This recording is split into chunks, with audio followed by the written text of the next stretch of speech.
ఖురాను 61వ అధ్యాయము 10 నుండి 13 వచనాల వరకు ఇట్లా వ్రాయబడి ఉంది. ఈ మాటలు ఉన్నాయో లేదో మీ గ్రంథంలో చూసుకోండి. నేను చదువుతున్నది ఖురానే మజీద్. దివ్య ఖురాన్లో కూడా కొన్ని రిఫరెన్స్ ఇస్తాను. ఖురాన్ మజీద్లో నుండి కూడా నేను చెప్తాను. ఖురాన్ మజీద్ 61 10 నుండి 13 వచనాల వరకు ఇలా వ్రాయబడింది.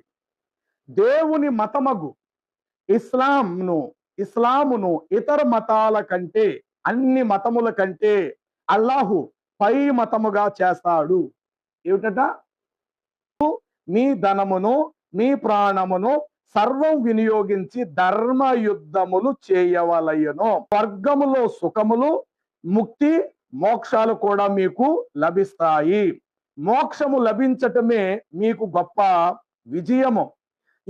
ఈ జిహాద్ పేరుతో యుద్ధం చేసే దీనికి మించిన మంచి వ్యాపారము వేరొకటి ఏది కూడా లేదు. జిహాద్ పేరుతో యుద్ధాలు చేసి ఇతరులను మీరు యుద్ధములు చేసినచో మీకు ఎలాంటి నష్టము కూడా కలగదు.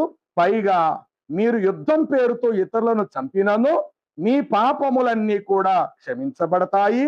ఇక శాశ్వతమైన స్వర్గ సౌఖ్యాలు మీకు లభిస్తాయి.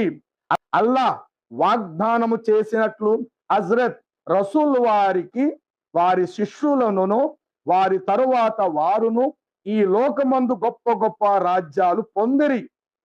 నిజమైన ముస్లిమాన్లు అనబడిన వారు మీ పూర్వీకుల వలె జిహాద్, అల్లా మతమగు ఇస్లాం మతము కొరకు యుద్ధములు చేసినచో ముస్లిమాన్లు గతములో కోల్పోయిన రాజ్యాలను తిరిగి మీరు దక్కించుకోగలుగుతారు.